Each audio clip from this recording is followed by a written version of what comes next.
Hello, everyone. It's Lydia with the Oneness Junkie podcast and YouTube channel. And today I'm here sitting with Maria Cruz, author of Soul on Fire. Hi, Maria. Hi, Lydia. Thank you for hosting me today. I appreciate that.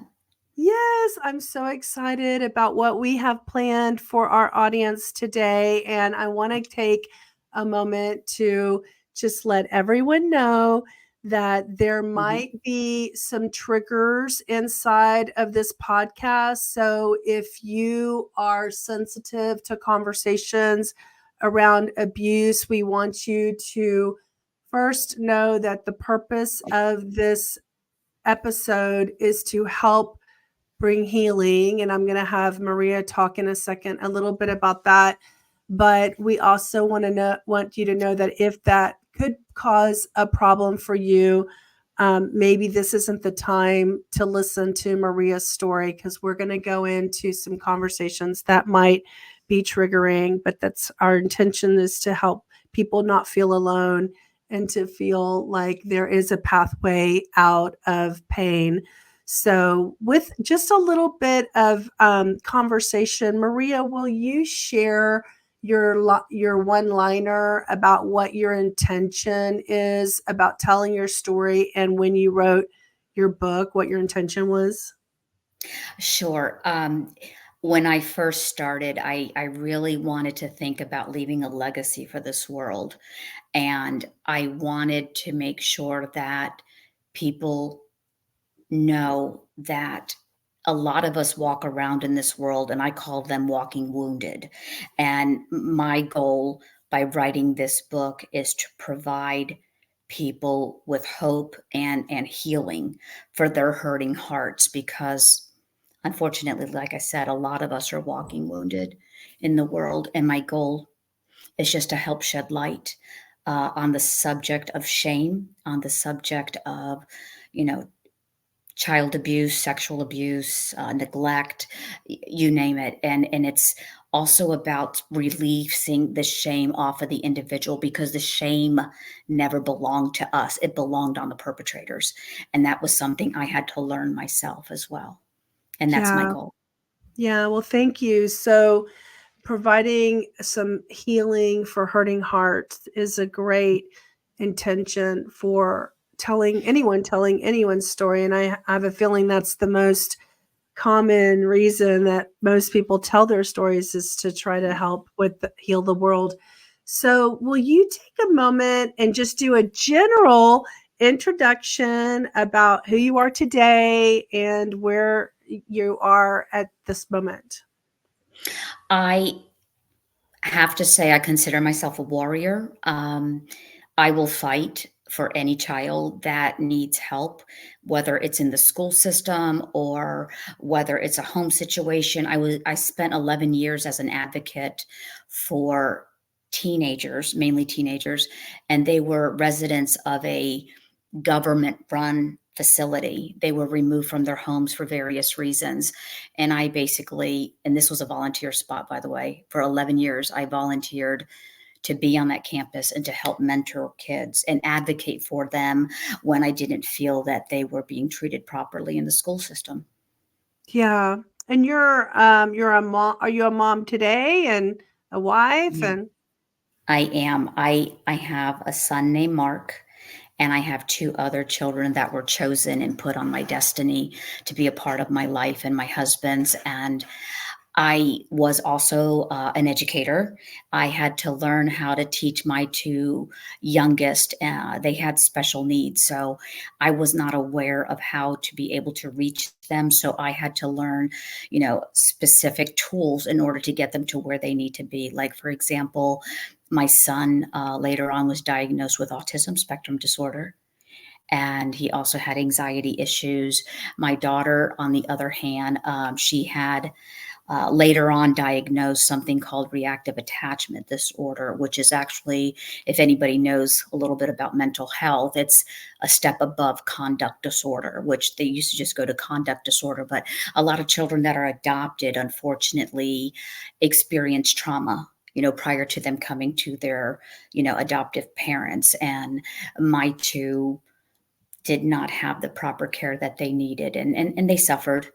But, their dad and we really worked extremely hard to get them to where they are today. That's So, great. Wonderful.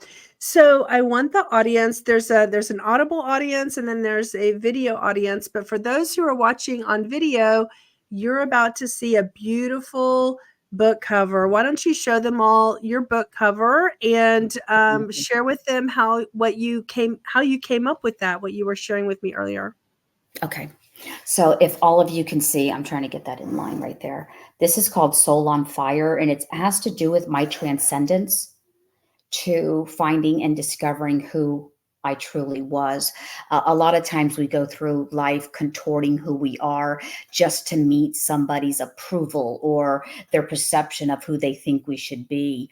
And it's not that way. And when we're standing around saying, hey, please validate me because I want you to approve of me and show me that I have value to you. And what I realized in this book is that we as individuals don't have to prove anything to anybody. We are whole. We are 100% energy. We are love. And we do not have to take our identity from someone else and adopt that as our own. It's not true.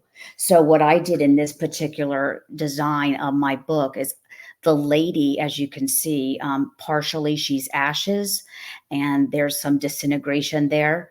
And from the black, which is the burning, which is basically the destruction of my childhood.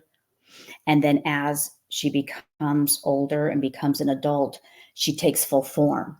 And the light that you see in the book here at the very top is, in my opinion, I wrote this to be the light of God. So those radiant beings that are coming down, and the girl is giving nothing but praise and glory to God for delivering her out of, bondage. I mean, out of hell. So that energy and that light around her is the light that God gave to me so that I could help others find their way. And that's the story behind the cover of the book. That's beautiful. How did you come up with the title, Soul on Fire? I have been very, very spunky. I had to fight for, my life. I had to fight for food. I had to fight for a job. I had to fight most of my life. And I just developed this innate, I don't know what it was, but self-worth, let's say. And I just remember saying, like, I'll be damned. I'll be damned if they say that I can't have this promotion or I can't make that kind of money, or they're going to talk to me like I'm some I don't know, like little sex symbol thing. I mean, when I was younger, I was, I guess, very shapely, and I was unfortunately in the workplace. There was a lot of, I forgot what you call that. Like misogyny? Oh, it was horrible. I mean, I had married men constantly hitting on me and making rude comments and things like that. And, I had to take it. I mean, it was definitely a horrible time for me, but I had to fight. I had to fight. That's everything. before the Me Too movement, when all that was getting brought out to Exactly. light, Yeah. right? Yeah. So, so you came up with the Soul on Fire because you were spunky? Is that what you were saying? I just had a very strong tenacity to fight, meaning that I would set my eyes on a goal and I would march to it. I may not have had a direct plan, but I knew that I wanted, for example, to work at Lockheed Martin when I was much, much younger. Well, I barely had my GED. And I also didn't have really much experience behind anything, but I found out what temporary service provided clerical support for Lockheed Martin. And I went straight to them and I said, I took their little typing test. I taught myself how to type. And I said to them, Wow. I will only take assignments if you send me to Lockheed. Other than that, don't call me. And they called me one day and it was an assignment at Lockheed. And then when I got there, It was really hard to get in because, again, I have a GED, whoopee-doo, and I learned how to type. But in order to get to the next level, somebody had to promote you so you become what they call, one of their employees versus a contractor. And I did that. It took me 8 months, but by golly, I left no stone unturned. And I must have talked to, I don't know, 800 people saying, hey, how do I do this? Hey, how do I do that? Because that's where I knew I wanted to work. It was a large company, gave ample opportunity, fabulous benefits. I didn't even know what a freaking dentist was. So things like that. And I just was like, no, I'm not taking no for an answer. You will, you will hire me, that kind of thing. Yeah. So I fought. Yeah. Well, good. Okay, so let's get into some about the book. So, do you want to tell your story as it is comfortable for whatever level it's comfortable to share? I'm just going to let you share with the audience your background and what you endured and went through in order to get to the point where we'll talk about the now and then the future for you. Okay. Sure. My mother, in the book, I discuss it as well, but my mother was an arranged marriage. At 13, she was, I guess, proposed to overseas, and long story short, at 14, Where was she from? Where was she from? my mother was from Sicily. Okay, so And Italy. Okay. yeah, and my father's lineage was from Spain, and then they had later moved to Sicily as well. And the arrangement of the marriage, he came over, he married her at 14. I had a brother my mother had at 16 years old. His name was Diego, and unfortunately he passed away 24 days old, and he died of pneumonia. And here my mother, it's really perplexed, because here she was a mother and she had a say over this little infant child, but yet she wasn't old enough to drive a car. And there were no cell phones at the time, so she couldn't even, dial somebody out. I mean, yes, they had a landline, but she couldn't reach the doctor. She couldn't reach my birth father, and my brother wound up dying in her arms. So that really took a toll on her, and that was when she was 16. I didn't come along until my mom was 19, and in between there, she had a couple miscarriages, then my brother, and then me. So she had a hard life. And I didn't really give her full credit for that, because my life, she thought I had to mirror hers. So at 11 and 12, I was hearing things like, we got to find you a husband and find you a suitor. And, that's was my normal. I mean, children grow up in a chaotic environment. That's normal for them. Children grow up with a loving, doting mom and dad, see something like that, and they're like, wow, that's really messed up, or that's crazy. But in my situation, that's what I saw growing up. So I naturally assumed I follow in that same footsteps.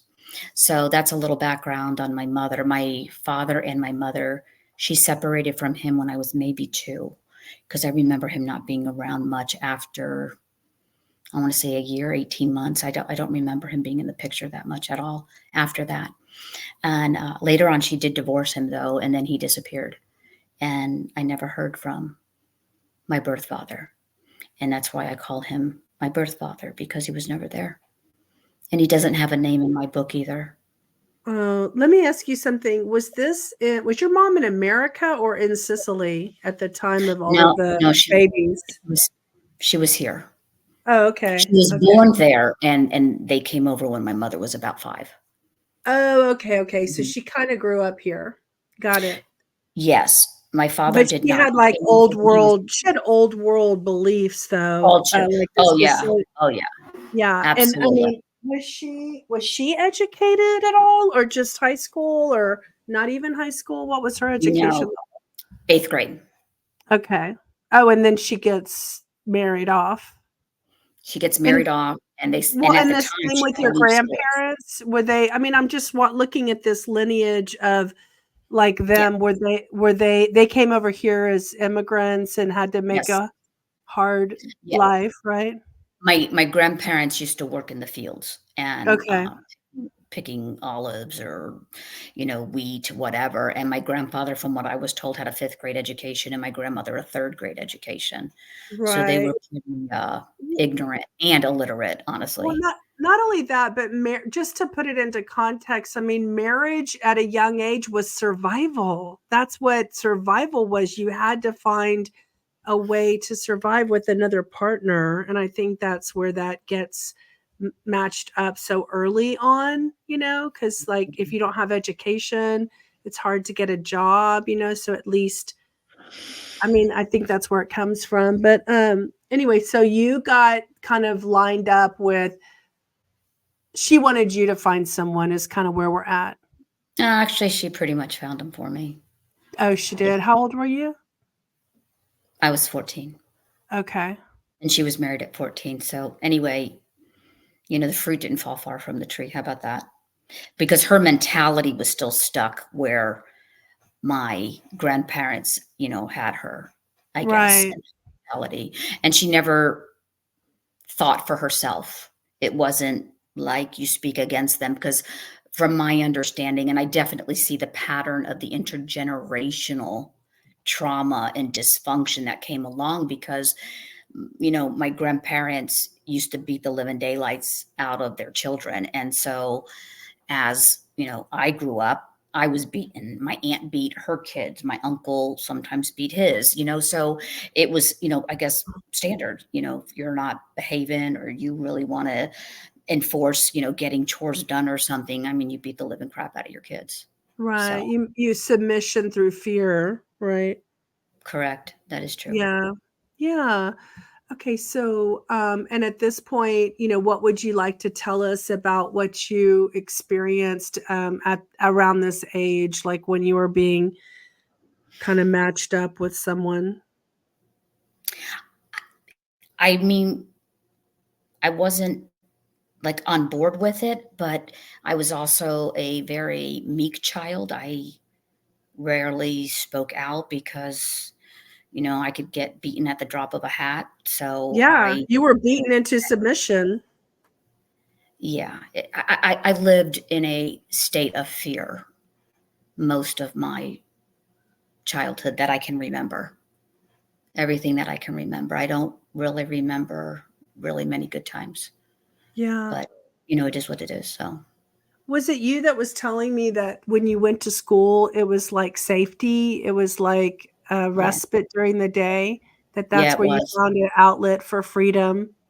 I loved school. I loved, especially like in elementary, I remember, um, I gravitated to the teachers because I had all the female teachers, and it was just a wonderful feeling to know that I could go up to them and get this really great hug and not be pushed away or sometimes hurt, that kind of thing. So it was a wonderful, wonderful feeling to have that type of resiliency, I guess, was available to me through my teachers. And they had probably no idea what they were providing for me, but it was mind changing for me. I would go home and I would feel good, and my little happy cup would be filled because I had someone actually give me genuine affection versus ignore me or have nothing to do with me or harm me because I wanted a hug or something or say something really not nice to me. Yeah. How old were you when your mom remarried? I was 6. Oh, okay. Yeah. And you had a brother? Yes.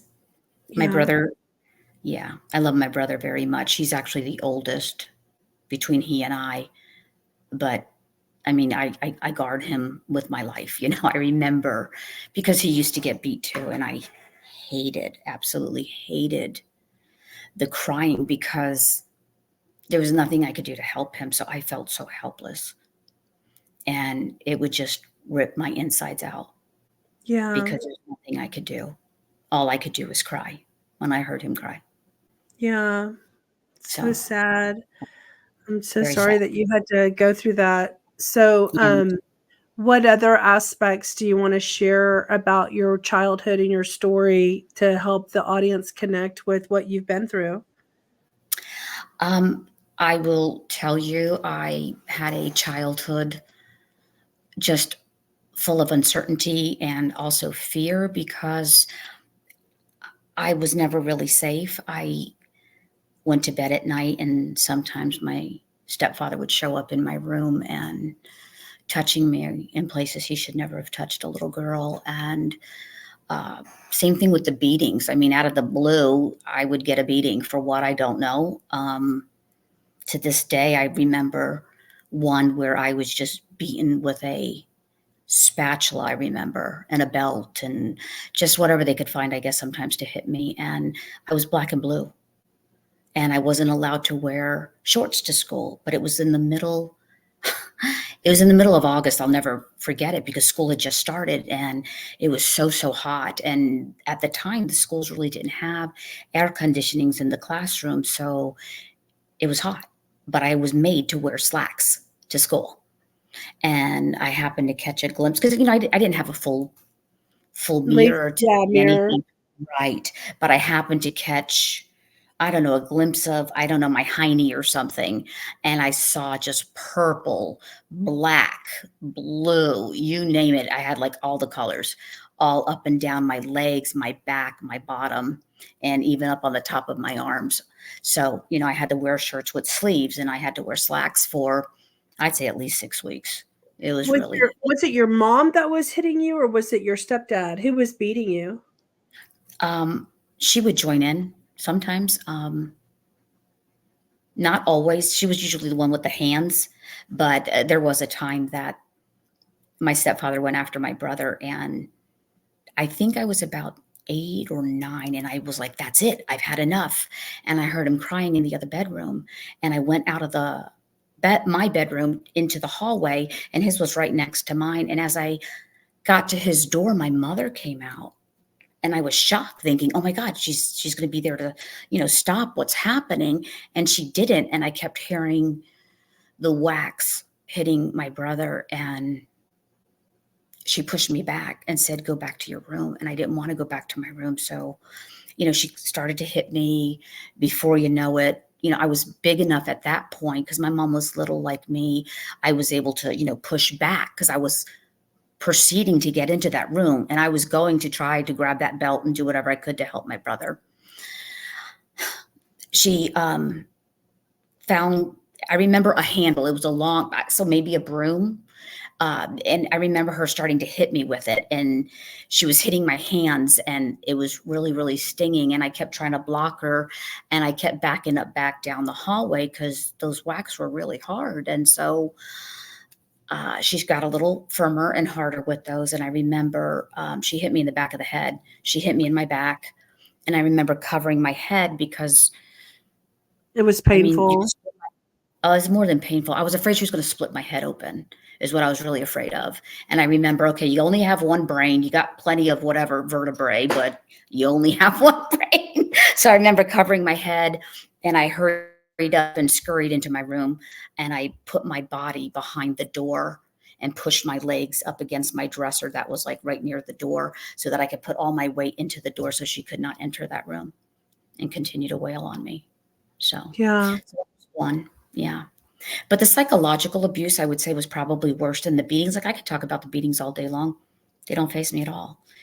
But some of the words she said to me and some of the game she played with me mentally really was disturbing for me. Because, you'd put something down, you'd go back and get it, it'd be gone.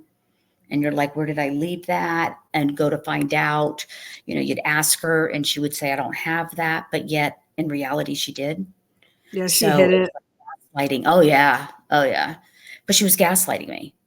And then, it was just always tumultuous. And then she hated me. And it was all this like, if you do this, then, you're in my graces for today. And if you, for whatever reason, if the wind blew the other way, then you were on her shit list. But what did that mean? What did I do? And I remember saying that a lot as a kid. What did I do? What did I do?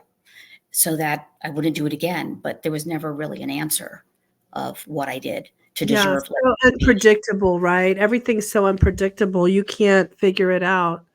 No, there was no way to figure any of that out. No, So not at all. how long did you she ended up getting you hooked up with someone, right? Didn't she end up marrying you off or something? She certainly tried, and that was the plan. And a few months, I want to say 6 months maybe, prior to this man, he was about to turn 18, and I was 14. The parents would not give the consent and said when he turned 18, he could make that choice for himself. But honestly, it didn't matter to my mother. She went ahead and said that he could move into our home, and she told him he could stay in my room. Yeah. So Yeah. she basically opened you up for business pretty much just to Yeah. have children. You told me that she wanted to have a child, right? Yeah. But she no longer could have children because she had had her hysterectomy due to some medical conditions. And from my understanding of what I was told by the family is she wanted another child because supposedly she loved children. And I think honestly she wanted to replace the loss she had.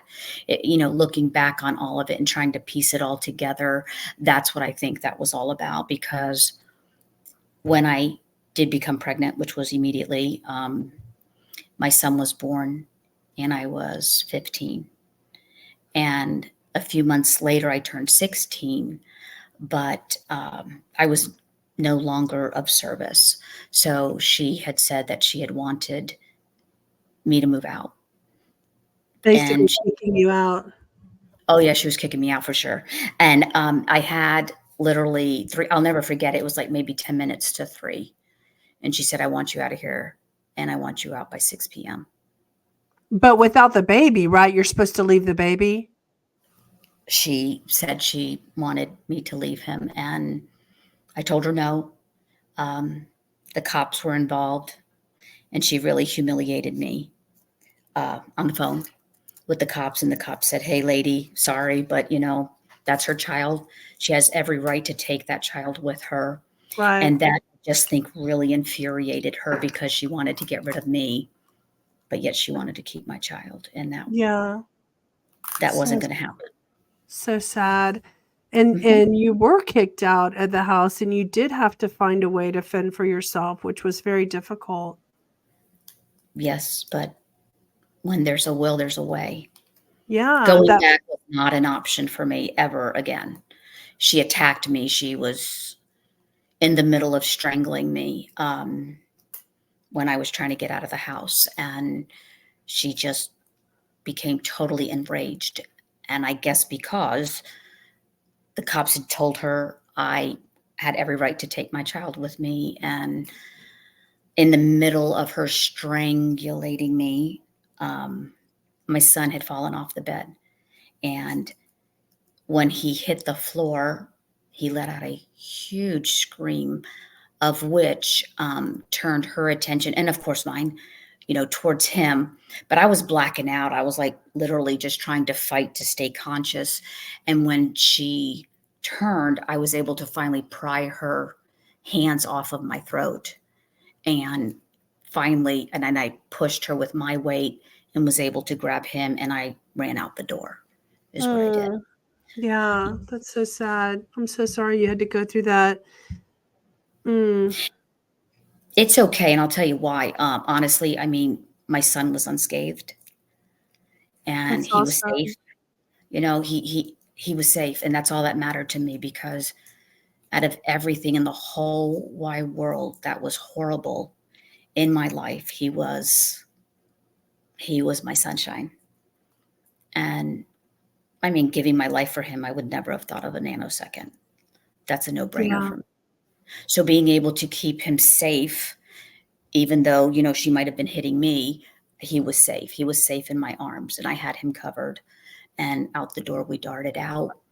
And I called a lady that I babysat for, and she was kind enough to allow me to stay with her about 6 good weeks until I was able to literally, I mean, I got a full-time job. I worked at these 2 different little places. One was a Maryland fried chicken. I'll never forget it. And the other one was an ice cream parlor kind of thing. So between the 2 part-time jobs, I basically had a full-time job, and I saved up Wow. every nickel I could and got an apartment. Mhm. That's amazing. I mean, when you called yourself a warrior, like life tends to show us who we really are, right? Yeah. And I'm glad that you brought that up. A lot of people, whatever, will say things like, "Oh, these are my friends," or "Oh, this is my family," or "Oh, whatever." When the times are great, everyone's around. But when the times are really, really tough, you'll see who your real friends are and your family. I mean, it really came down to that because when I was homeless with Mark, I had absolutely nowhere to go. And my grandparents didn't want me. They're like, "Oh, go back home with your mother," blah, blah, blah. And I'm like, not at all an option for me. No way. So I wouldn't go back, and nor did they offer any refuge for me or my son. My aunt, she was raising her 2, and those are my cousins, which I love and adore. But she wasn't able or willing, I think more willing, honestly, than to allow me the opportunity to come and even just sleep on her floor. So Yeah. I just, yeah, I And just tried whatever I could to keep going. well, and let's tell the audience you did go to like some religious support groups to help have like the charities, and you had a negative experience with that as well, right? So you did try all the little outlets for Oh yeah, support. oh yeah. It was called Catholic Social Services. They treated me horribly. I had called them because prior to being kicked out of the home, my mother also had me leave the house earlier without all that violence. I mean, and then the police picked me up, took me to a place called the Beta Center, I believe, if I'm not mistaken. And there I met this woman who was a nun, a Catholic nun. And she said, "Well, have you ever thought about, giving your baby up for adoption?" And I'm like, hell no. No, not at all. I like to raise my own baby. So she was also part of that Catholic social services. So when I reached out to them and she said, "Yeah, yeah, yeah," it was a Friday. I'll never forget it. It was Friday. I lost my job that day and I had called her and she says, "Yes, yes, come down. We can help you." And I'm like, "Great," and I went down there. I brought my son's diapers and formula and all this stuff. And I said, "Hey, I really, really, really beg you, please, to, give him like a temporary facility, like guardianship or whatever you call it, foster care, whatever it's called." I said, "Give him," because I didn't even know I was entitled to it because I was a minor still. They didn't even Yeah, you offer were that. what, like 16? Yeah, 16 and a half by then. Yeah. Hmm. Yeah. So no, they didn't offer that. And so this nun basically said, in a nutshell, "Here's these documents. We can only help you if you sign them." And when I read them, they were basically relinquishing my rights as a parent so that he could be placed up for adoption. So I had that dropped on my lap and I had nowhere to go. I had no job. It was 5:30, 6 o'clock now. I mean, there was nowhere for me to go because after I left there, I had to sleep in my car. So nothing was offered to me, not even a sandwich, but they took my son. And I really felt like my back was up against the wall. I begged and pleaded with them for at least 2 hours to reconsider, give them a home, let me get on my feet, just give me 6 months. I can turn this around. And they wouldn't do it. They said I had to sign those papers. And I remember leaving brokenhearted. My life was shattered at that moment. Yeah. Yeah. Yeah. But I will tell you on a happy note, we were reunited. And that's been about 23 years ago. Wow. That's And awesome. I always knew I would find him. I vowed I would always find him. In fact, talking about vows, I made a commitment to God that if he took my son and gave him the opportunity, to be placed in a home where he could have a mother and a father, I promised that I would do the same for somebody else's child that needed a home. Oh, And that's why wow. my two children after my first son were adopted, Wow. because I chose them. They are my chosen children, just like the family chose him to give him a home. So I was really blessed, and I just wanted to pay that forward. That's beautiful. Thank you. Yeah. I mean, gosh, you could probably speak just a topic of adoption, pro-adoption, right? And things to Yeah, look for. Yeah. yeah, So, absolutely. so did anything else happen? I mean, once you left the home at 16, did the abuse stop? No, Did honestly, you no. did you find it in other places? Did other people abuse you, or was it, because I know your stepfather did, but that, I guess, ended when you left? How did that play out? I unfortunately, because everything was unprocessed, I was told never to talk about it, never to think about it, and so I was I was hushed. I was invalidated. I don't know what else to say other than I had to keep putting one foot in front of the other and keep on going, and that's what I Yeah. did. Coming home when I was a child was like walking into a war zone because I didn't know what I was walking into every time I came home from school. So walking in, I didn't know if my mom would explode or if there would be a landmine around the corner with a belt, or whether, my stepdad was going to show up and harm me. Um, there was always something going on, always something going on. So I kind of trained myself, I think, to kind of gauge the house and the energy in the room and kind of get a feel for what was going on as I walked in, so that I knew what to expect. And I, had like this little routine I would do. And I lived in my room. I mean, that was my safest place. My safest haven was just to stay in my room. And that's what I did most of the time. So I kind of saw and visualized my childhood as being in the army, I guess, in the sense that I was in a war zone. I was a soldier, and I had to make sure I did whatever I could to protect myself. And my troop was my brother. And I really looked out for him as best that I could, even though there was really nothing much I could do. So, So, am I understanding correctly that you had, after you gave up your child for adoption, you were able to actually go back home and live? Is that what happened? Where did you go after that? no, I was in my car for a little bit. I talked to my aunt and I asked her to speak to the grandparents. And with a lot of reservation, they allowed me to go stay with them. It was the beginning of November, I remember, because it was getting pretty cold sometimes in Florida, and it was just too cold to sleep in the car. Yeah. So they agreed to let me go to their place, and I was unwelcome the whole time. And I remember my aunt calling me one time going, "Hey, your grandparents are really, doing a lot for you and yada, yada, yada, and really need you to chip in for food and stuff." And I'm like, time out. I don't eat breakfast.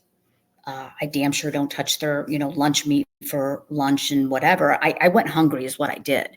And the only time I ate their food is when, they came home for dinner and my grandmother would cook and she would put a bowl in front of me and I would eat all of that. And I never asked for seconds because, again, I felt very, very uncomfortable.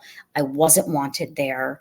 And my aunt, I was getting $60 a week. I'll never forget it. 60 lousy dollars a week from unemployment because I had worked and I was let go for whatever reason. So that little lousy $60, my aunt said, "Well, can't you at least give them $30 a week?" And I said, "That's half of the money that I get from unemployment. And my freaking tank takes 20, $30 of gas. So that would leave me absolutely nothing." And so I told her flat out, no, I cannot help my grandparents with $30. and I don't eat their food.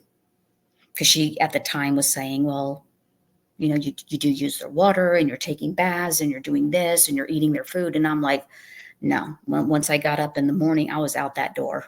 I was out the door looking for work because I didn't want to stay with them as much as they wanted me to stay with them. I didn't want to stay there. So it took me about 6-7 weeks. I was gone. Wow, that's fast. Yeah, well, when there's a will, there's a way. I mean, I made up my mind. I didn't want to be there, and I busted my butt to try to find a location that I could go and literally support myself. And I did. And shortly thereafter, I got married at 18. I wanted to belong. I wanted to be part of a family so badly that I married a man, and he was abusive, just like the beatings I used to get, except this time, I'm not sure what happened inside of me, but I do remember after a couple of beatings, I one day just had enough. And this man stood 6'3", I believe it was, 6'3", 6'4", and he punched a door and he said, "You make me so mad I could punch you." And I got up, I walked over to him, I pointed way up in the air, and I said, "You lay one more finger on me. Make sure I never get up, because if I have 1 ounce of strength left in me, I will kill you."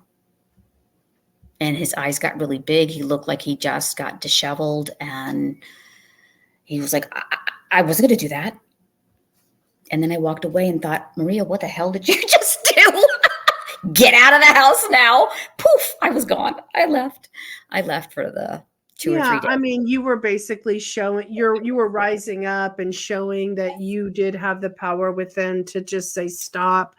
You know, you're proposing it on him, but it was like a lifetime of putting up with stuff, right? That you just had enough. He just was at the brunt of it, right? Oh yeah. Yeah. And so let's see, how old were you? Were you like 20 years old when you left him? 19. Okay, 19. Okay. And then what did you do? I know you had a successful career. So when did everything start turning around? Let's start bringing the conversation. I mean, because I think we've covered like the abuse and the unhealthy relationships and the feelings and everything. When did everything start turning around for you in your life? When I went full-time with Lockheed, I felt a significant shift. And I felt also that I am somebody. You know, I might not be somebody's idea of, oh, you know, you are valued in my eyes. That wasn't about it anymore for me. It was more like, this is how I feel about me. And it doesn't matter what other people feel, say, think, or do. The bottom line, and I told you my little mantra earlier, if it's to be, it's up to me. So in order for something to happen, I knew I had to make that happen for me. Nobody was going to give me a nickel. In fact, the time I landed out in the street, nobody gave me a nickel. Nobody even gave me, like I said, a half of a sandwich, nothing at all. So I knew better than to ask anybody for anything, because it wasn't going to come my way, ever. Going to come my way. So I just knew that I had to pick myself up from my bootstraps. I had to move forward. Mark was okay. I knew he got adopted because I checked with the agency all the time, and he was adopted within like 4 weeks of him being placed or something like that. So now that I knew that he was okay, it wasn't that, you know, I wasn't broken. It was the fact that in my mind, I knew I would find him again one day, and I wanted him to be so proud of me. Him looking at me,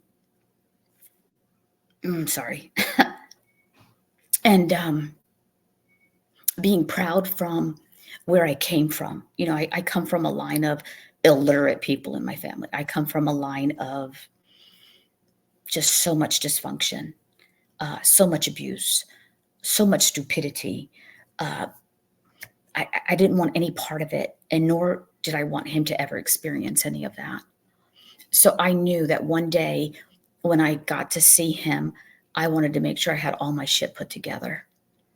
And that was one of the catalysts that drove me to get my GED.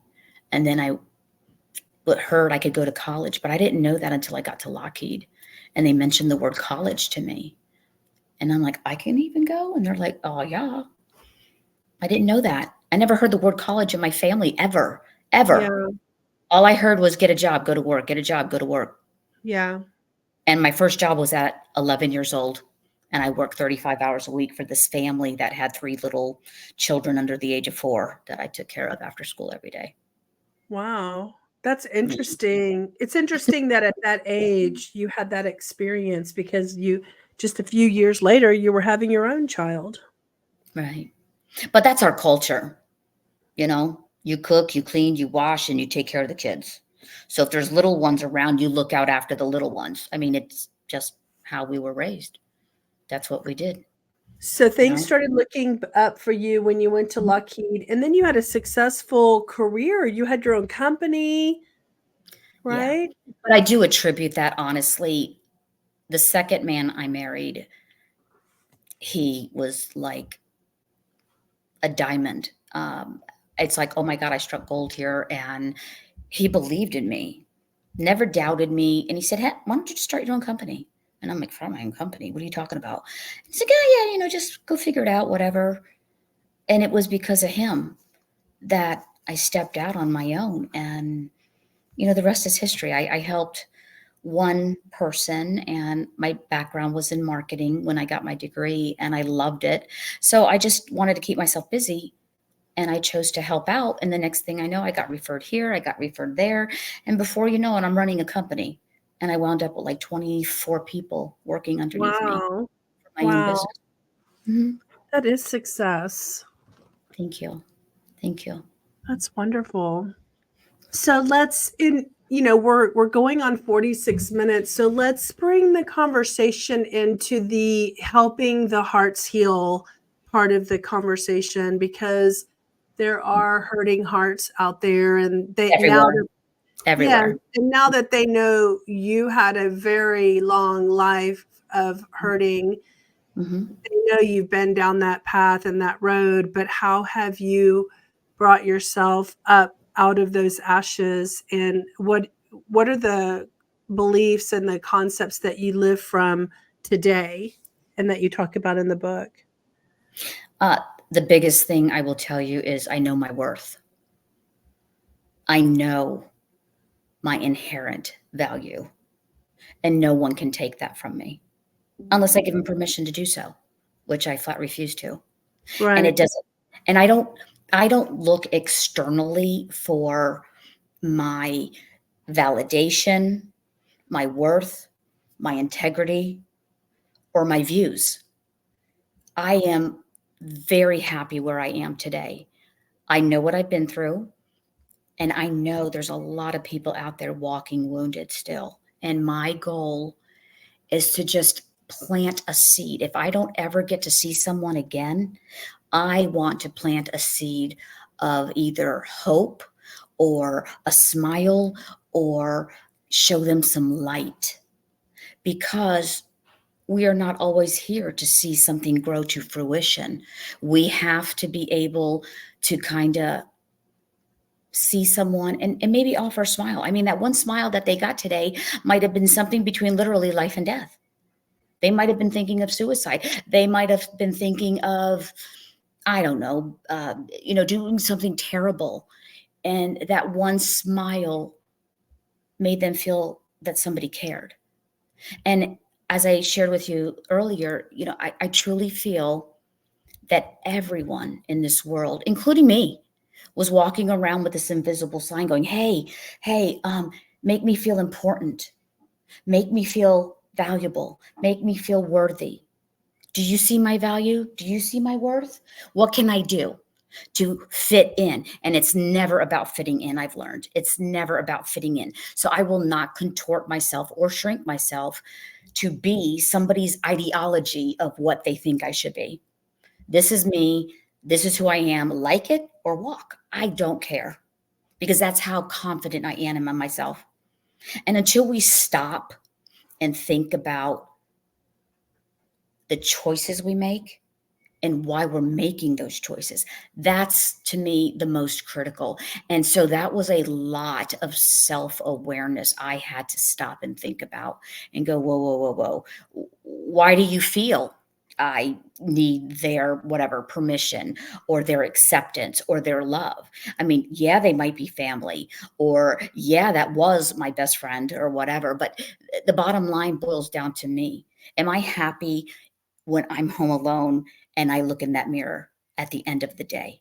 And my answer is yes, because my belief and my commitment with my God is like this. No one can pull it apart. It's not loose. It's not like this, like, oh, okay, we can pull. No, it's intertwined like this. So all I It's have to do every single day, Lydia, is answer to one person. And trust me, if I did not do something well, which I have, okay, I don't walk on water. And I have said to him, boy, yeah, I screwed that shit up today, didn't I? You're right. I was angry. And then I identify why. Why was it that I lost my shit? And if I can pinpoint it, which 99.9 I do, I stop and I think about it. And then I think about how I could have handled that differently. Bottom line. I mean, yeah.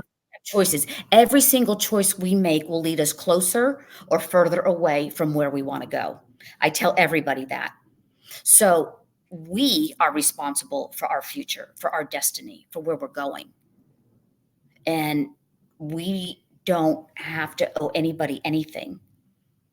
And it was a hard thing because I wanted to be loved and appreciated and wanted in my family. But there came a point in a time where it's like, you know what? I'm not going to bend myself like a pretzel so that you're comfortable with me. Because guess what? I'm not comfortable being bent like a pretzel. Yeah. It's basically putting yourself first. And one of the things that I've learned through my life is that my happiness is my responsibility. And if I put my happiness in something outside of myself, in a person, in a relationship, in a religion, in a family member, in anything, it's external to me and I can't be in the driver's seat of that. Right. So keeping your the what one of the things that Oprah always says is that we just want to matter. We want to matter to ourselves and we want to matter to other people. But what we'll find in life is that our happiness will lie in mattering mostly to yourself because you get to Right. choose with every decision whether something is going to make you happy or not. And I personally Right. believe that we are powerful creators of our lives. And so the Hmm. more we believe in something and the more we put our thoughts onto something, we can create and manifest that in our lives. And Right. so we are powerful beyond measure. And until we really get that inside and know that, we'll keep searching for things outside of us to make us Yeah. happy. And it's not there. It's here inside. Bottom Yeah. line. That's where it lives. And Yeah. we are all energy. And going on what you had just said, my little motto was and has always been, what you think about, you bring about. So whatever thoughts you put out there, the negative ones, I never speak negative of myself. Every blue, purple moon, I might catch myself say something and I immediately nip it and go, whoop, no, let's back that up. We're gonna totally cancel that out. And then I replace it with 2 or 3 positive things because it's not going to fly, not in my universe. And I also tell people, and I shared this with you as well, about if there's negative energy in the room and I feel it, I'm not staying. I will no longer be in a space where it's uncomfortable. So if I can check somebody, I'll check them and say, hey, just want to let you know, that is not a good idea. I feel your energy. Take that crap right out back from that door because you're in charge of your energy and I'm in charge of mine. And I'm putting down a boundary right here. You cannot cross that line with me. And when I wrote this book, I want to be the voice of the voiceless. I want to empower other women to rise, and men. I mean, the majority of guys, I think it was roughly 20%, have experienced some type of trauma in their life. But as far as the sexual abuse side, it's more like 60 to 70% for women. And granted, they're like, well, those aren't the statistics we have out there. I'm going to call bullshit on that. What the reason is because it's not been reported. Okay. Right. I'm It's such a talking about, shame-based thank you. abuse. Yeah. Exactly. You got to pull Nobody that wants shame to the hell admit out of the it. closet. Yes, exactly Right, right. right, because there's a perception that something's wrong with you if you have been victimized. Yes. So no Yes. one's willing to, and they don't feel validated even when they share it. They open themselves up to vulnerability, and yet it's not And they get, satisfying. exactly. And they get invalidated. Right. Exactly. Yeah. You're right. Cool. Well, is there anything before we wrap up that I didn't ask you that you want to mention or need to mention? If people want to get in touch with you or buy your book, like how do they find you? Oh, I do have a website. It's called soulonfire.org. And they can go there if they would like to just learn a little bit more about who I am. And I also have soft cover and hardcover on Amazon directly. Wrapping up, I just want to leave a two little liner, and that would be our view of the world truly depends on how we see ourselves. Okay. So we are either a victim or we're the victor. And that choice is up to us.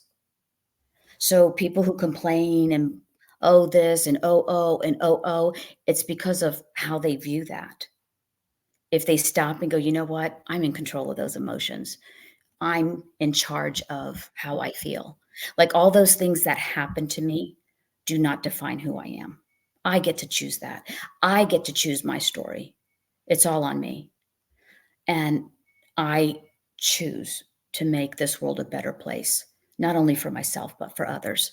And I'll do anything I can to help and do it. Absolutely. Which Lydia, I is thank you. Yes, which is beautiful, which is why we had you on the Oneness Junkie podcast, because this podcast was created to highlight individuals like you, Maria, who are using their time and their talents to help raise the vibration of the planet and make the world a better place. And with your book and your story and getting out there, and I know that you want to get out there and you I want to do. tell your story, and Mhm. eventually you want to be speaking. So if Yes. anybody is interested in this topic from a speaking perspective, feel free to reach out to Maria at her website, soulonfire.org, and get in touch with her. So I just thank you for taking the time to tell your My story today. pleasure.